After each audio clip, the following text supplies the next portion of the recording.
Paz, queridos, que Deus los bendiga. Eu sou Samuel Silva, bem-vindo a la gran historia de la salvación. En esta serie te voy a guiar por la gran historia de Dios, preparar el camino para Cristo. Que Deus lo bendiga.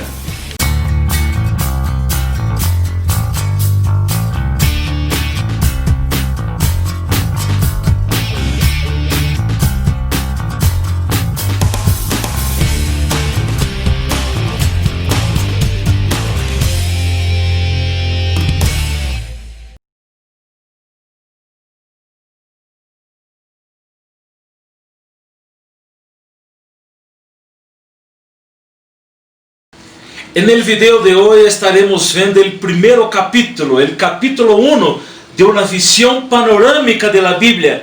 Vamos a caminar por esa historia bíblica desde el Antiguo Testamento, pasando por el Nuevo Testamento.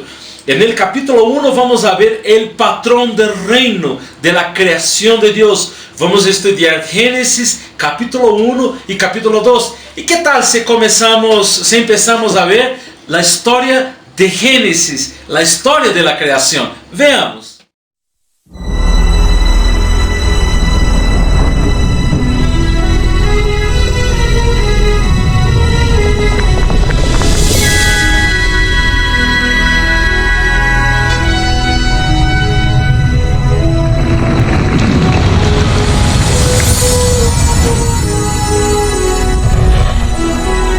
En el principio creó Dios el mundo. Creó los cielos y la tierra y todo lo que en ellos hay.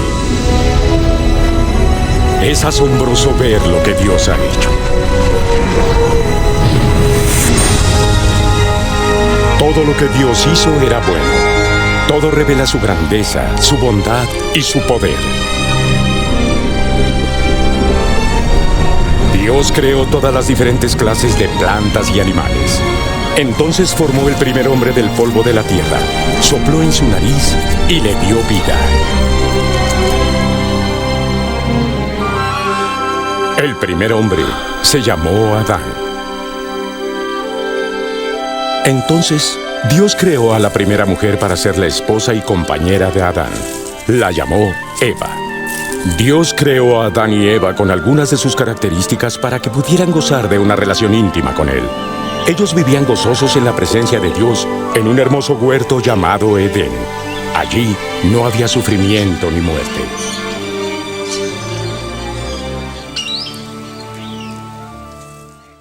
Queridos, qué bendición es la historia de la creación. Qué bendición es la historia de Génesis. Y no se olvidando de que podemos resumir las historias bíblicas en 4 palabras, en 4 conceptos: creación, caída, redención y nueva creación. En la historia de hoy estaremos viendo la historia de la creación de Dios, el patrón del reino, el modelo del reino de Dios.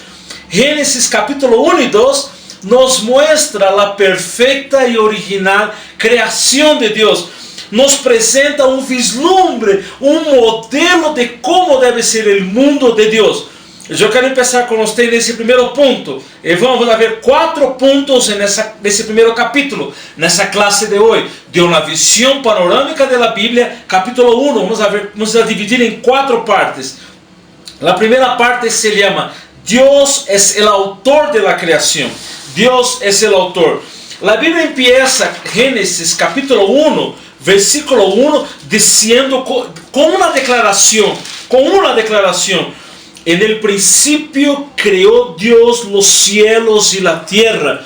Empieza con esta declaración. Incluso aquí está mostrando la eternidad de Dios, mostrando que Dios nunca hubo principio. Nosotros, seres humanos, tuvimos un principio. Nosotros fuimos creados por Dios. Los ángeles tuvieron un principio, fueron creados por Dios. El universo y todo lo que en él hay fueron creados por Dios, pero no hubo tiempo de creación de Dios. La Santísima Trinidad, Dios Padre, Dios Hijo y Dios Espíritu Santo, Entonces estamos hablando de la eternidad pasada, que Dios, la preexistencia de Dios, Dios siempre existió y en un determinado momento Dios crea los cielos y la tierra con su palabra, solo con su palabra, palabra creativa, palabra creadora, la boca de Dios hablando, haya luz, haya eso, y se va creando, y se va creando, y se va creando, sea la luz, sea la tierra, sea las aguas, la palabra creativa de Dios. Y Jesucristo, Dios, el supremo arquitecto que planeó el universo, Jesucristo, el logos de Dios, la palabra creadora de Dios, como está escrito en San Juan capítulo 1 y versículo San Juan capítulo 1, empezando por los primeros versículos, Juan explicando la deidad de Cristo, la preexistencia de Cristo, y aquel verbo y la palabra era el principio, era el verbo, el logos de Dios. Él estaba con Dios, Él era Dios, Él estaba desde el principio, desde la eternidad pasada con Dios, y todas las cosas fueron hechas por Cristo, por ese verbo, por ese logos, la palabra creativa de Dios. Qué espectacular eso, no olvidando de que Dios como autor de la creación, estamos hablando de la Santísima Trinidad, vea eso. E incluso un detalle, no olvidando, si usted no descargó la guía de estudio, descarga, está en la descripción del video, es gratis, puede descargar la guía para poder acompanhar. Essas informações que les estou dando estão na guia. Acompanhe, tome apuntes, busque um ressaltador e vamos a ver juntos. Dios Padre, Dios el Padre, tomou a iniciativa. A Bíblia diz, pero também que o Espírito de Deus estava sobre a superfície de las águas. O Espírito de Deus se movia sobre as águas. Dios Padre creando el mundo, el Espíritu de Dios, el Espíritu Santo se moviendo sobre las aguas. Y Juan, como ya hemos leído, Juan, Evangelio de Juan, capítulo 1, versículo 3, vemos el Jesucristo, el Hijo de Dios, en la creación, cuando Juan dijo, por medio de Él, ¿de quién? De Cristo, todas las cosas fueron creadas. Sin Él, ou seja, sem Cristo, nada de lo creado llegó a existir. E Colossenses 1:16, a carta do apóstolo São Pablo aos Colossenses, capítulo 1, versículo 16, vai mostrar de que todo ha sido creado por meio de Ele e para Ele. Está falando de Cristo, a Santíssima Trinidade e a obra da criação. Pero, e é interessante porque em la criação, em Gênesis capítulo 1, vamos a ver principalmente Gênesis 1:31, e viu Deus todo lo que había hecho, e he aqui que era bueno em gran maneira. Outra versão diz, era muito bueno, era extremadamente bueno, e foi la tarde e la manhã el dia sexto. A criação de Deus, desde Gênesis capítulo 1, versículo 3, e vamos a caminhar versículo 3, versículo 10, versículo 12, versículo 18, e vamos a ver versículo 21, versículo 25, e vamos a ver todo isso que Deus está criando. Era bueno, era bueno, era bueno. E quando Deus termina a criação, termina toda a criação, Deus dijo, era muito bueno. Deus viu que era muito bueno. Sabes que há uma mentalidade de que a matéria não importa, solo o espiritual importa. Pero não podemos olvidar de que o material importa porque Deus criou o material e é bueno. Ele se interessa não solo por nossas almas, sino também em sua criação. Mira, e o mundo onde vivimos. No seguinte capítulo, como vamos a ver, hoje estamos no capítulo 1, e no capítulo 2 vamos a ver com mais detalhes como o pecado arruinou toda a criação de Deus, tanto a parte física quanto a parte espiritual. Por isso que Deus decidiu poner de novo as coisas em ordem, poner todo em ordem, e não só arreglar as coisas físicas, perdão, as coisas espirituais, não só resolver os problemas espirituais, sino também resolver os problemas físicos. La muerte de Cristo en la cruz es la solución de Dios para los problemas que hoy estamos enfrentando, no olvidando que Pablo en Romanos trata de que la creación gime, está enferma, está sufriendo dolores por culpa del pecado del hombre. Y hay un versículo aquí en Colossenses, hablando de este tema, Colossenses 1:20, diciendo que el plan salvífico de Dios incluye la salvación para ambas cosas, espirituales y físicas. Colossenses 1:20 dice así: y por medio de él reconciliar consigo todas las cosas, así las que están en la tierra como las que están en los cielos, haciendo la paz mediante la sangre de su cruz. Aquí está hablando de Cristo, la supremacía de Cristo, la reconciliación de todas las cosas por medio de la muerte de Cristo. Y Colosenses dice, reconciliar todas las cosas, las que están en la tierra, físicas, y las que están en el cielo. En los próximos capítulos vamos a ver con más detalles sobre ese tema de la redención y de la restauración. Entonces, nuestra mirada nessa visão panorâmica da Bíblia, nessa visão completa, vamos fazer um recorrido um recorrido por toda a história que vai desde a criação em Gênesis hasta a nova criação em Apocalipse. Mira que interessante, de Gênesis a Apocalipse, não olvidando de que vamos ver a maneira que Deus desenhou as coisas. Tuvimos um Edém em Gênesis e depois em Apocalipse vamos a ter novos cielos e nova terra. Esse é o ponto número 1. Deus é o autor de la criação. Não somos obras del acaso, não somos obra de qualquer coisa. Vamos a ver mais adelante um pequeno vídeo para ver a maravilha de la obra de Deus. Em seguida, o ponto número 2 diz assim: Deus é o rei de la criação, não só o autor, el que engendra, el que planeia, el que prepara, não, sino também ele é o rei de la criação. Como criador de todas as coisas, Deus é Senhor de todo. Deus é Senhor de todo, senhorio de Deus.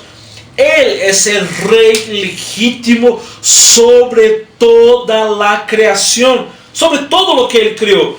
E a única resposta a única resposta apropriada para essa verdade é reconhecer seu governo e adorá-lo.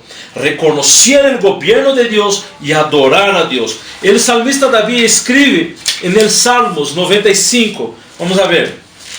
Salmos 95, versículo 3 al 7. Salmos 95, versículo 3 al 7. Eu vou ler com você. Versículo 3 diz assim: porque Jeová es Deus grande e Rei grande sobre todos os dioses, porque em su mano estão as profundidades de la tierra e las alturas de los montes são suyas. Suyo também el mar, porque Él lo hizo, e sus manos formaram a tierra seca. Estou lendo Salmos 95, agora vou ler o verso 6. Venid, adoremos e prostremos-nos, arrodillémonos delante de Jehová, nuestro Hacedor. ¿Por quê? ¿Por que hacer? ¿Por que se arrodillar? ¿Por que venir? ¿Por que prostrar? ¿Por que adorar? Versículo 7 contesta: porque Él es nuestro Dios, nosotros el pueblo de su prado y ovejas de su mano. Que texto maravilhoso! Que sugerência, que cântico de alabança e de adoração. Aqui o salmista está alabando a Deus por sua criação, por todo o que hace. Ele hace uma invitação. Está invitando: veni, adoremos, nos prostremos a esse Deus todo-poderoso que criou os céus e a terra. ¿Por quê? Porque Ele é nosso Deus. Queridos, hoy en día hay muchas ideologías, hay muchos pensamientos que creen que el mundo natural vino de Deus. É como se for o resultado es que todas as coisas são parte de Ele. Então, muitas pessoas dizem assim, não podemos matar nem uma hormiga ou uma mosca porque é um Deus. Toda a natureza é um Deus. Ou seja, os árboles, as montanhas, todo são deuses. Aí lo que nós chamamos de animismo.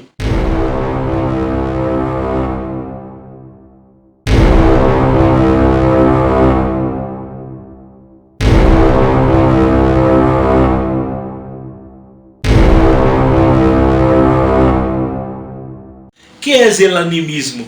Animismo vem de ânimo, de fôlego, de respiração, de aliento. E esse aliento diz que todo lo que existe na terra é vivo. Esses seres vivos que estão na terra é Deus. O ânimo, esse aliento é Deus. E de aí vem o panteísmo, onde todo é Deus. Pan é todo. Pan, todo. Teísmo, todo é Deus. Viene por isso, e para que entiendas bem claro isso, temos de maneira muito clara em Bolívia o pachamamismo, aunque não se diz animismo, nem panteísmo, mas temos o pachamamismo. Que é o pachamamismo? La madre tierra, uma tierra que engendra vida. De aí temos a ideia de la madre, dessa senhora que engendrou vida. Temos aí os conceitos de los altos, de los bajos, los sembradíos e toda uma religiosidade basada em pachamamismo, de onde vem a adoração. Adoração, não uma ecologia de cuidado, não uma ecologia de um ambientalismo sano, não, sino um ambientalismo religioso de adoração a la tierra, de adoração a los rios, a la natureza. Por exemplo, de onde estou falando agora, nesse ano de 2020, estou gravando esse vídeo. Estou na cidade de Oruro, é uma cidade de Bolívia, e é interessante porque há coisas aqui em Oruro, onde a hormiga, donde a aranha, donde a serpiente, donde os animais, há conceitos de que houve peleas entre animais e um perdeu, outro venceu, e daí se transformaram em montanhas. Há conceitos elaborados, complicados, incluso com respeito à natureza, onde genera uma adoração à natureza como se fosse o próprio Deus. Não é assim. E essa incluso é a acusação do apóstolo São Pablo em Romanos capítulo 1, que as pessoas deixaram, em vez, vieram a criação e ao invés de reconhecer Deus na criação, não reconheceram Deus na criação, passaram a adorar a la criação, a la criatura, a las coisas criadas como se fueran próprio Deus. Queridos, Deus é muito mais que isso. Deus é transcendente.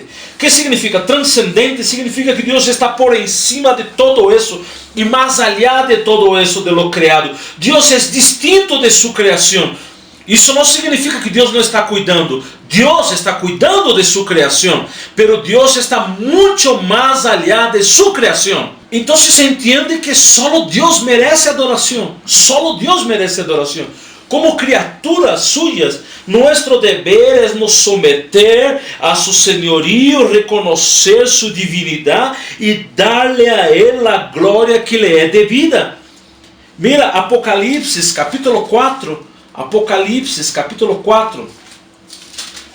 Não olvidando que estamos vendo o capítulo 1 de uma visão panorâmica da Bíblia. Estamos caminhando na visão panorâmica e hoje estamos falando sobre o patrão do reino. Estamos vendo Gênesis 1 e 2, o modelo de la criação, o modelo do reino de Deus que Deus preparou para as pessoas viver.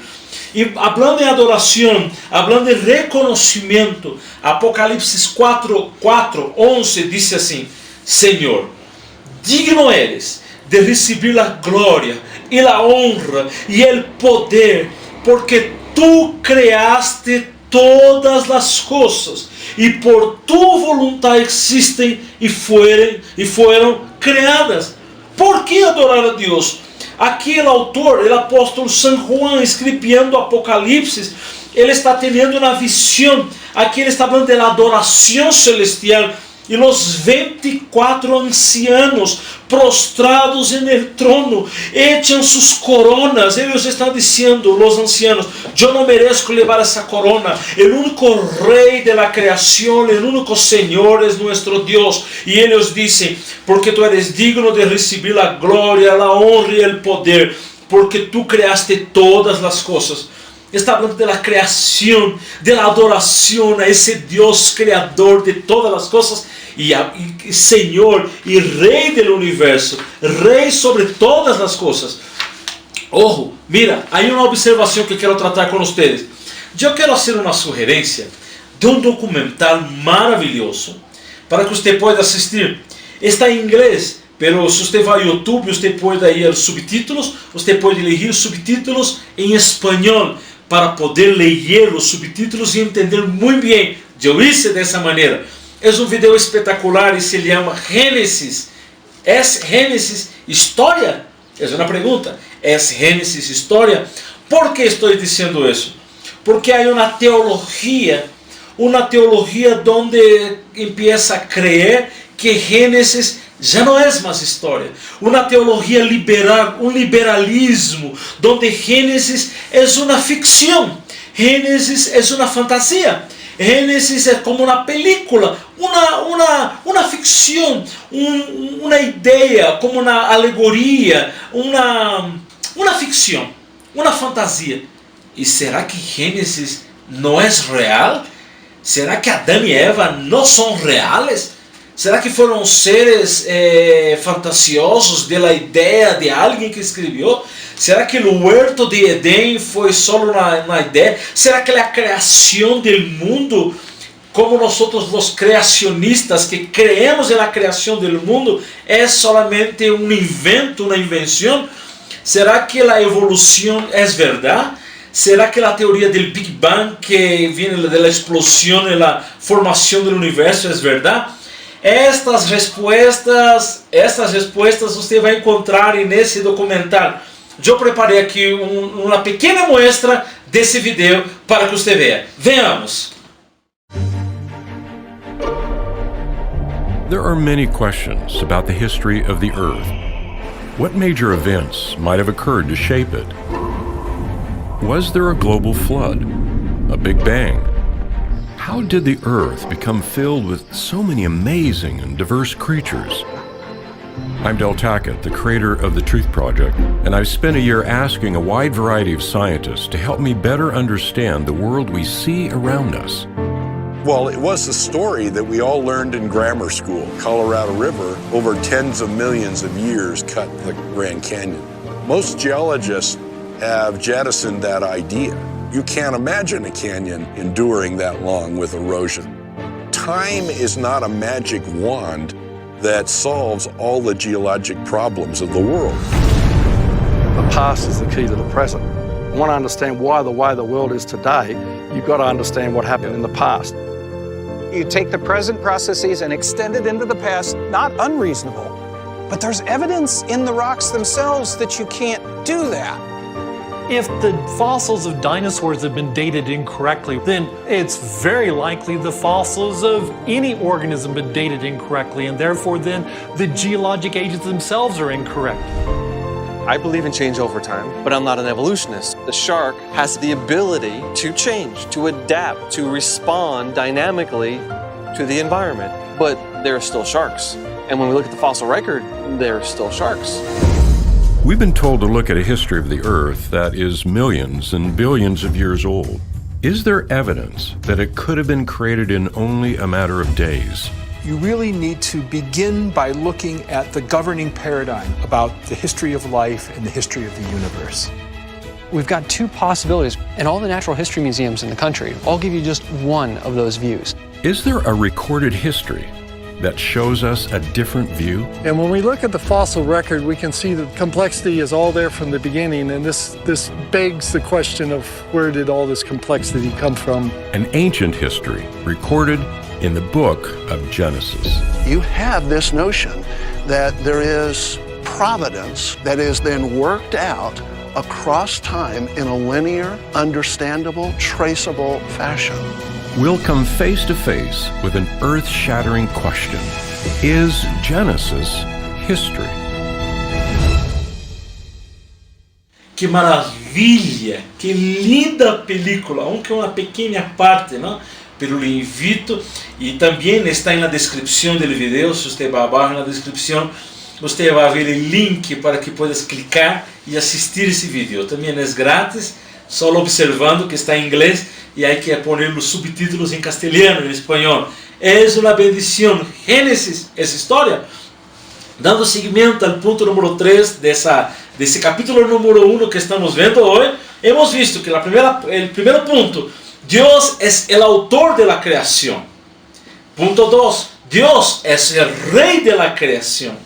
Y ahora el punto 3 dice que el ser humano es el pináculo de la creación, es el clímax de la creación. Es interesante que en Génesis capítulo 1,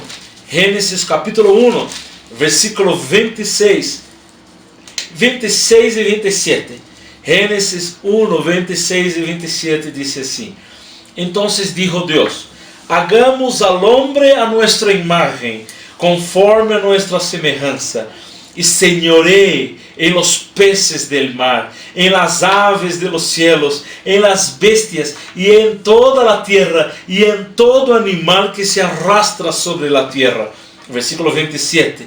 Y creó Dios al hombre a su imagen, a imagen de Dios lo creó, varón y hembra los creó.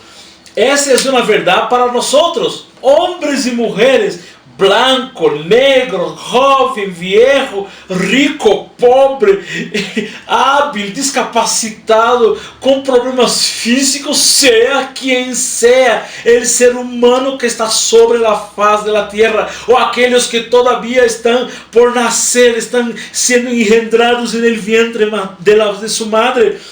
¿Sabes? Es interesante que decimos de un hijo, ¿no? Decimos de un hijo, de tal palo, tal astilla. Es la misma imagen de su padre. Y es verdad, eso no significa que sea idéntico a su papá, sino que tiene rasgos parecidos a su papá. Es posible ver su padre en él. Es similar lo que pasa entre nosotros y Dios, queridos. Mira eso. Un escritor escribió de esa manera: el hombre es una criatura porque fue creado por Dios, pero es una criatura única, es como Dios. Y es interesante porque no estamos diciendo que somos dioses, está diciendo nuestra semejanza con Dios. De los animales que fueron hechos, ningún animal fue hecho a la imagen de Dios, a la semejanza de Dios, a los atributos comunicables de Dios, su amor, su gracia, su bondad, su misericordia, atributos que Dios resolvió comunicar con el ser humano, no en su totalidad, pero una muestra, reflejar. Nosotros reflejamos como un espejo, oh glorias a Dios, como un espejo refleja nuestro rostro. Nosotros reflejamos la naturaleza de Dios en la creación de una manera que nadie más puede hacerlo. Si vivieras en los tiempos bíblicos antiguos, lo más probable es que vivieras bajo la autoridad de un rey. Muchos de estos reyes decían que eran dioses y hasta decían que eran la imagen de Dios. Esto significa que tenían la autoridad de decirle a las personas qué hacer y ordenar que se hicieran las cosas. Ellos podían definir lo bueno y lo malo. Estos reyes solían hacer estatuas de sí mismos, que en hebreo se llamaban Selem. Usualmente esta palabra se traducía como ídolo o imagen. Pero Israel no veía a sus reyes como dioses. De hecho, se supone que jamás debían hacer imágenes de Dios. Exacto, y eso era realmente especial para ese tiempo y cultura. Esto surge primero que nada de la creencia de Israel de que no puede reducir al Creador a ninguna cosa de la creación. Pero hay otra razón. Las personas no deben hacer imágenes de Dios porque Dios ya hizo imágenes de sí mismo. ¿Y cuándo hizo esto? Vayamos a la primera página de la Biblia. La primera persona que encontramos allí es a Dios. Él es quien tiene autoridad sobre toda la creación. Él habla y la creación obedece. Él define lo que es bueno y lo que no es bueno. En otras palabras, solo Él es el rey. Pero luego, sorprendentemente, en el pináculo de toda la obra creativa de Dios, Él crea a los humanos y dice que todos ellos son la imagen de Dios. Él le da a todos los humanos la autoridad de ejercer dominio. Exactamente. Eso es lo que Él dice. Él le dice a los humanos que sometan la tierra y que ejerzan dominio sobre ella. Esta tarea, que alguna vez le perteneció solo a la élite de los reyes, es, aquí en la Biblia, la tarea de todos los seres humanos.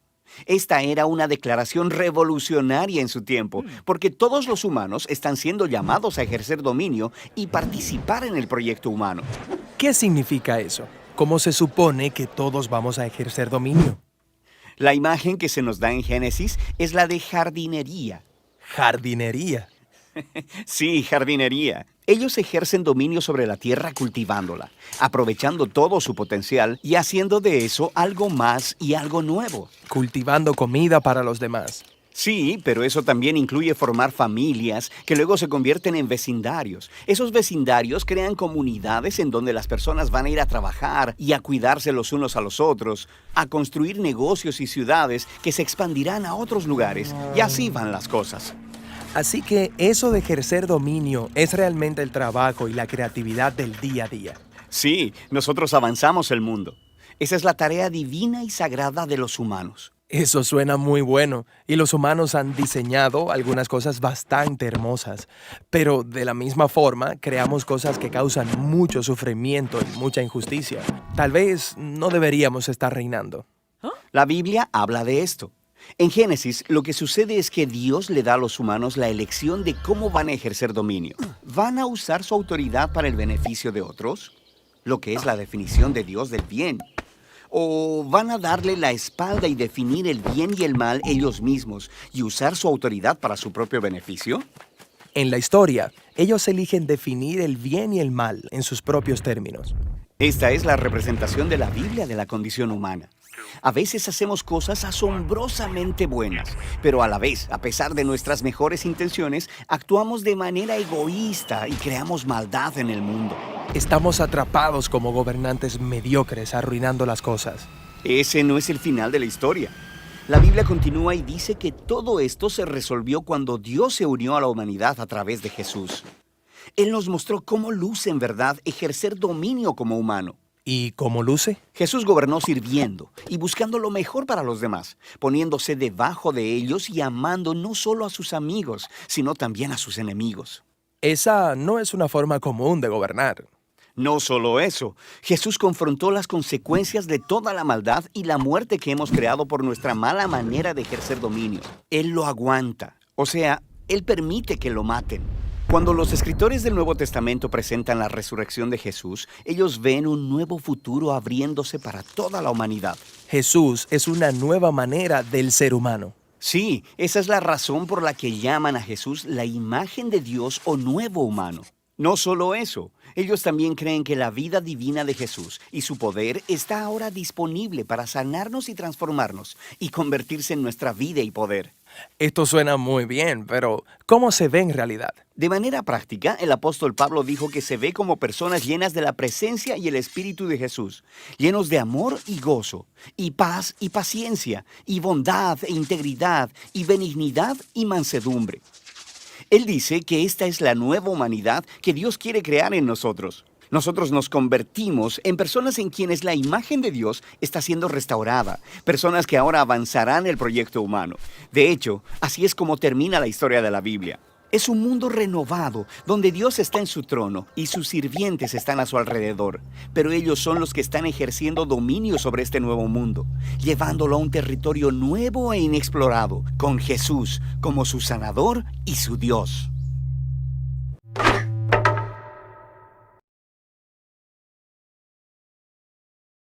Por eso que venir y decir de que somos solo animales, El ser humano es un animal. El ser humano es un animal. Está bien que tenemos a veces comportamientos animales, agresividad, situaciones, pero no somos animales. Somos seres creados a la imagen y semejanza de Dios. Ojo, hombre y mujer, creado a la imagen y semejanza. No solo el hombre, no solo la mujer. No una masculinidad mal interpretada, donde hay presión, donde hay violencia, donde hay opresión sobre la figura de la mujer. No, también no una feminilidad, no un feminismo descontrolado, antibíblico, donde pone la persona de la mujer en un nivel que ni las mujeres están soportando ese nivel. No, sino un equilibrio perfecto, un equilibrio maravilloso, hombre y mujer, creados a la imagen y semejanza de Dios,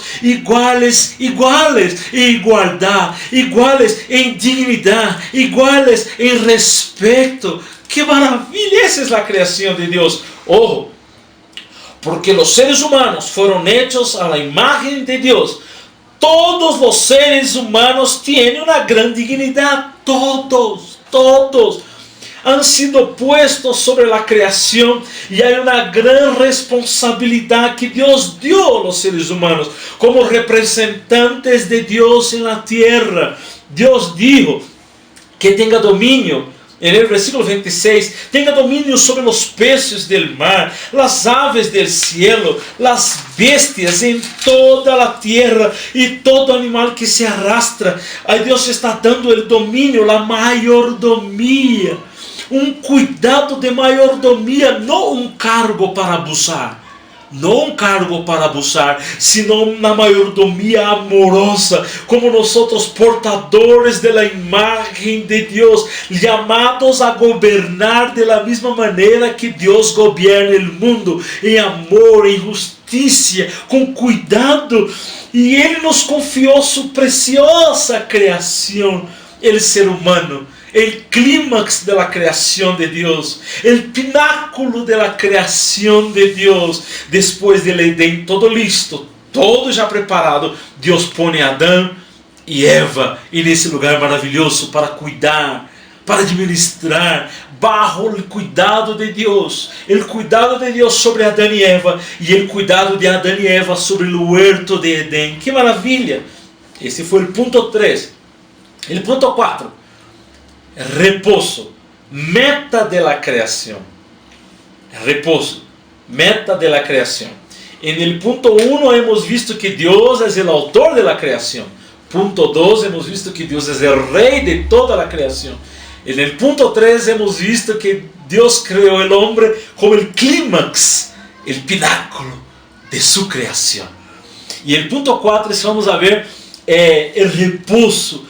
Dice Génesis capítulo 2, versículo 1 al 3. Génesis capítulo 2, versículo 1 al 3. Fueron pues acabados los cielos y la tierra y todo el ejército de ellos. Y acabó Dios en el día séptimo la obra que hizo, y reposó el día séptimo de toda la obra que hizo. Y bendijo Dios al día séptimo. Y bendijo Dios al día séptimo y lo santificó, porque en él reposó de toda la obra que había hecho en la creación. Qué bacana, ¿no? Sabemos que, aquí quero abrir un paréntesis importante. La división de capítulos y versículos no es algo, vamos a decir, original de la Biblia. Por ejemplo, la división de capítulos fue hecha por un teólogo llamado Stephen Langton, y era un teólogo y él dividió la Biblia en capítulos para facilitar encontrar los textos, para facilitar encontrar y algún entendimiento, pero para interpretación teológica nosotros no podemos tener la división de capítulos como tenemos aquí. No está mal la división de capítulos, está bien, facilita. Vamos a ver ahora Génesis capítulo 12, encontramos con facilidad. Pero la Biblia que nuestros padres antes, mira, Stephen Langton vivió entre el año 1150 a 1228. O sea, Entonces, antes de eso, la Biblia era un libro, existía la división en libros, ¿ok? Génesis, Éxodo, Levítico, ya estaba dividido, ¿ok? Pero no vemos de manera clara la división de los capítulos, no víamos. ¿Y por qué estoy diciendo eso? Cierro paréntesis. Porque la división de capítulo es una pena, porque Génesis capítulo 1 termina de manera inesperada. Termina con la creación termina con la creación de los cielos y la tierra. Cuando en verdad, cuando llegamos al capítulo 2, estamos viendo Dios terminando todo. Estamos viendo el término de la creación de Dios. El clímax viene aquí, que la división, como ya expliqué, está en el capítulo 2. La división. Y entonces termina diciendo que Dios en el séptimo día, Dios descansó. Y en un cierto sentido, Dios ya está descansando desde entonces. No significa que Dios no trabaja. No significa, porque Jesús dijo, mi Padre trabaja hasta hoy. Mi Padre trabaja hasta hoy. Dios está trabajando. Dios no es un relojero que tiene su reloj y como una teología que explica eso, que Dios dio cuerda en el universo y salió y ahora el universo trabaja por leyes naturales. No, por supuesto que leyes naturales fueron creadas por Dios, pero es Dios quien está sosteniendo su creación. Sin Dios, todas las cosas caerían a pedazos, pero Él, en el séptimo día, Él descansó de su trabajo creador, ponga atención en eso, de su trabajo creador. Cuando un trabajo se hace a la perfección, no hay nada más que añadir, ya está perfecto.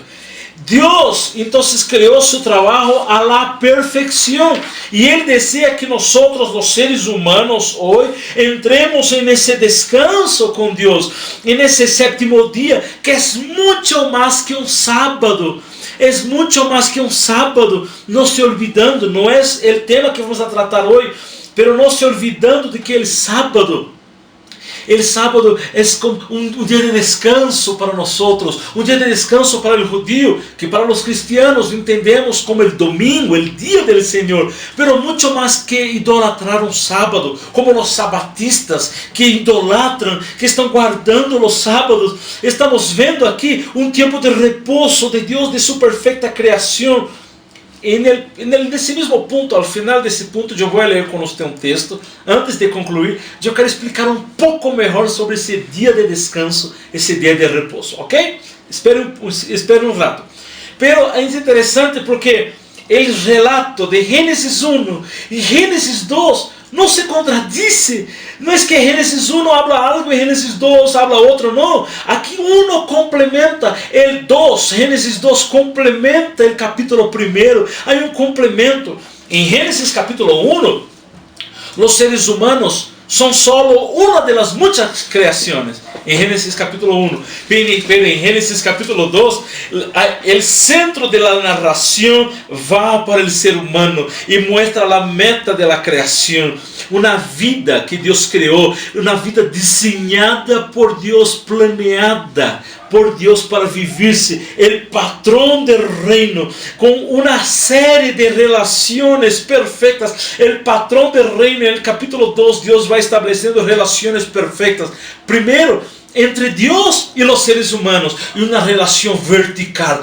Dios descendía al huerto para pasear, Dios vía todas las cosas y Dios preparaba. Dios no venía a visitar monos, Dios no venía a visitar leones y ni ver cómo estaban creciendo las plantitas, no. Eso estaba a cargo, estaba sobre los cuidados, la mayordomía de Adán. Dios venía y venía para descansar, estaba con el hombre, estaba paseando, charlando con el hombre en esa relación amorosa, en un huerto donde había todas sus necesidades proveídas. Incluso había una linda mujer para ese hombre, no un otro hombre, no dos mujeres, no dos hombres. Porque es tan difícil para las personas entender eso. Porque Costa Rica recién esa semana aprobó el matrimonio homoafectivo. Porque es tan difícil para los países, para los gobiernos, para las personas entender que aquí hay una relación perfecta. Dios bendeciendo a Adán y Eva, essa relação dentro de um matrimônio. Para que cambiar esto? ¿Por que invertir lo que era perfeito, foi criado por Deus? ¿Por que essa inversão? ¿Por que essa homoafetividade? Homens com homens e mulheres com mulheres, hiriendo a santidade da criação, a beleza da criação. Oh Deus mío, Deus caminhava com eles no huerto. Deus se agradou de sua criação, do homem e da mulher. Deus caminhava com eles. E ali Deus estabelece regras. Pero não são regras opressivas, malas, como hacen os seres humanos. Não, eram regras desenhadas para protegernos. E a regra dizia no capítulo 2, versículo 17: Pero del árbol de la ciencia del bien y del mal no comerás, porque el día que dele comieres, ciertamente morirás. A definição de bem e mal foi dada por Deus. Foi dada por Deus para o bem-estar do ser humano. Adão não necessitava escutar nadie mais. Adão e Eva não necessitavam escutar nadie mais. A definição de bem e mal estava com Deus. Vemos também uma relação horizontal. Hablamos da relação vertical, o homem e Deus. E vemos a relação horizontal, o homem e a mulher. Que lindo! Mira esto, Gênesis capítulo 2, versículo 25, diz assim: E estavam ambos desnudos, Adão e sua mulher, e não se avergonçavam. Era muito mais que não ter roupas. Era muito mais de que não necessitavam de roupas. Estamos falando de uma plenitude de intimidade. Uma plenitude de intimidade, sem medo, nem vergonha. Eles desfrutavam uma plena felicidade marital. Homem e mulher, uma felicidade completa. E para explicar isso de maneira bonita, linda, disse: os dois estavam desnudos. Os dois estavam em profunda intimidade e não tinham vergonha. Havia uma plenitude entre marido e mulher. E a terceira relação, a primeira era vertical, a segunda horizontal, e agora vimos na relação de los seres humanos e a criação de Deus. Ambos, Adão e Eva, receberam a autoridade dada por Deus para cuidar da criação, sem abusar de sua autoridade. Obedeciam as instruções de Deus para ambos, de cultivar a terra, de cuidar da terra. Mira Gênesis 2, versículo 15, diz assim: Tomou pues Jehová Deus al hombre e lo puso en el huerto de Edén, para que lo labrara e lo guardase. Para que lo labrara e lo guardase. Aqui labrar está dando a entender algo de preparar, atender, guardar, esse mandamento de Deus de cuidar, de desempenhar sua labor de administração, sua economos, sua administração, sua mayordomia. Daí de onde vem a palavra economia, de onde vem a administração. Adão e Eva, os seres humanos e a criação em perfeita harmonia, e a terra dava seu fruto. Adão e Eva trabalhavam, e a terra estava em favor do ser humano. Todo ia em favor do ser humano. Era uma relação perfeita. O patrão do reino de Deus, o modelo perfeito do reino de Deus. Gênesis capítulo 1 e capítulo 2. A criação perfeita. O reino de Deus. Aqui está um quadro de como a vida deve ser. Aqui está um quadro de como a vida deve ser. E no huerto de Edém vemos um patrão da perfeição de Deus. O reino de Deus. Interessante. O pueblo de Deus. Adão e Eva. E no lugar de Deus. O jardim de Edém. Bajo su gobierno. el pueblo de Dios, Adán y Eva, en el lugar de Dios que Dios creó, el huerto de Edén, bajo su gobierno. Como consecuencia, ellos disfrutan de una bendición de Dios. Pero lamentablemente, no pasa mucho tiempo sin que todo se arruine con el pecado humano. Desde entonces, desde el capítulo 3, Dios se ha dado la tarea de restablecer su reino y llamar a las personas a volver a tener comunión con Él. Una comunión que fue rota por el pecado. Qué terrible es el pecado. Dios desea que disfrutemos el propósito de su creación y entremos en la perfección del séptimo día, su descanso. Parte del propósito de la ley del sábado que fue dado en Éxodo capítulo 20, parte de ese propósito de la ley del sábado: 6 días trabajarás, mas el séptimo día es santificado. Era recordar a los israelitas que ese es el principal propósito para el que la vida fue diseñada. No para lo relacionado con el mundo presente. Entienda eso, querido. En el nuevo pacto que vivimos hoy, bajo la redención de Cristo Jesús, si confiamos en Cristo, podemos experimentar parte desse descanso aún em um mundo caído.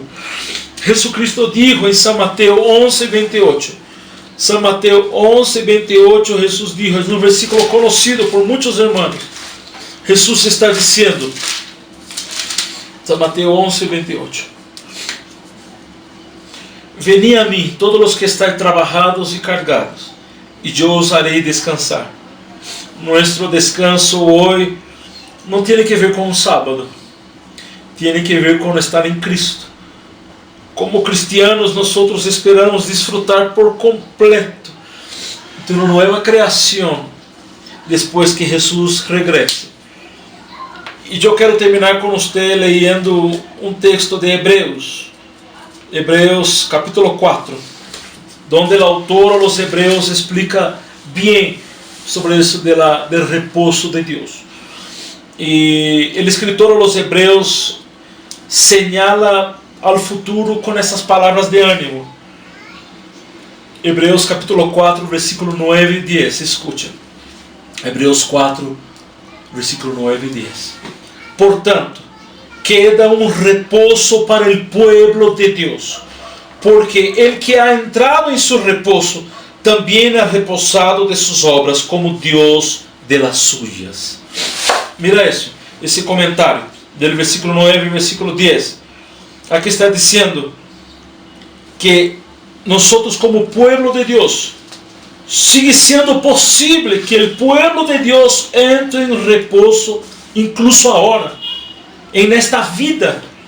A promessa de entrar agora neste repouso significa deixar atrás as lutas espirituales que reflejam a incertidumbre em quanto a nosso destino final.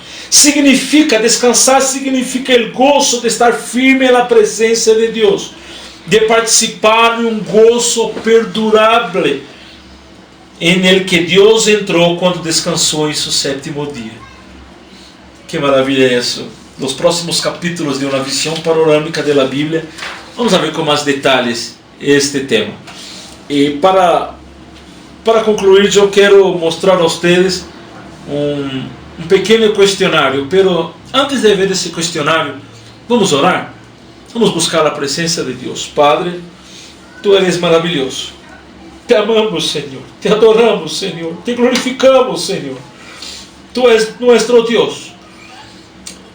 Nós vemos nesse capítulo 1 de uma visão panorâmica da Bíblia, o patrão do reino.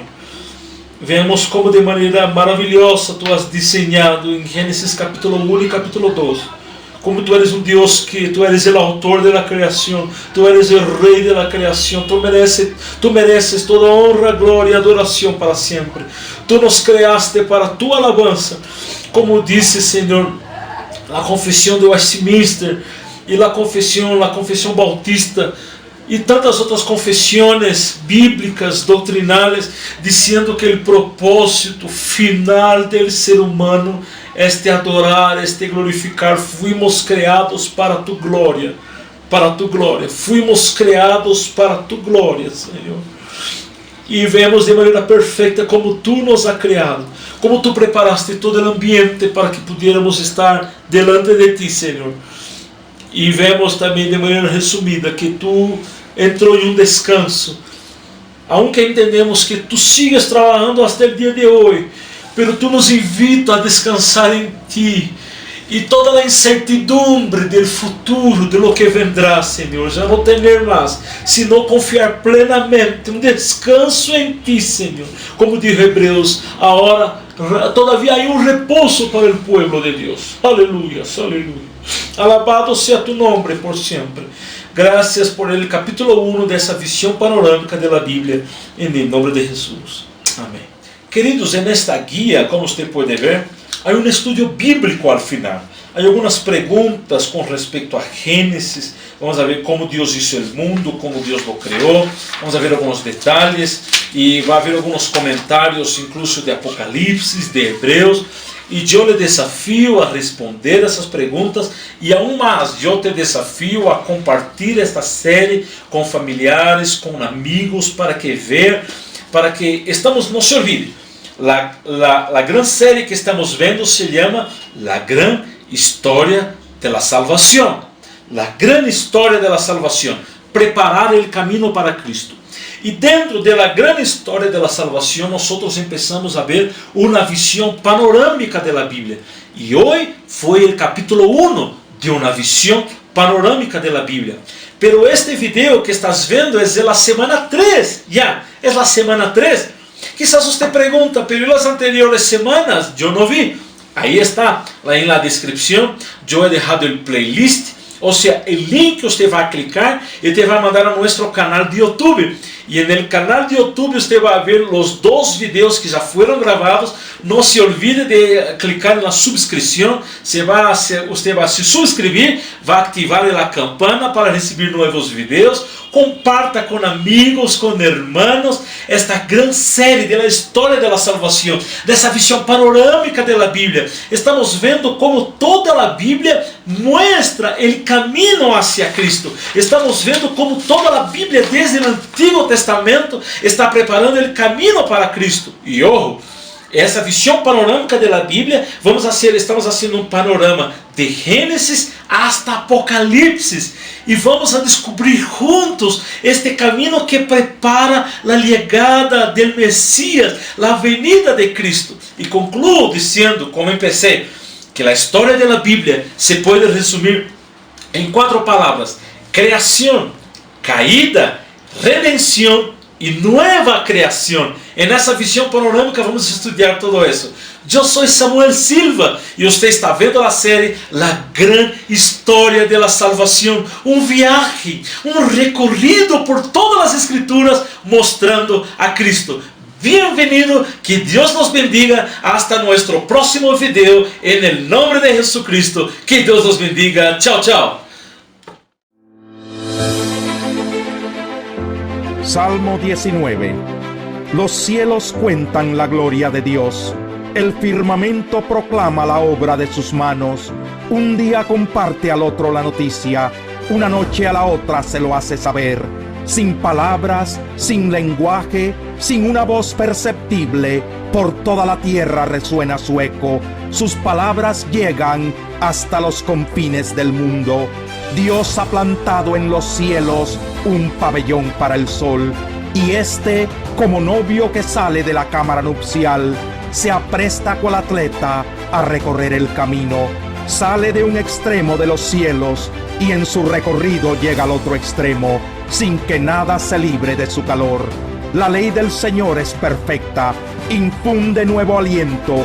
El mandato del Señor es digno de confianza, da sabiduría al sencillo. Los preceptos del Señor son rectos, traen alegría al corazón. El mandamiento del Señor es claro, da luz a los ojos.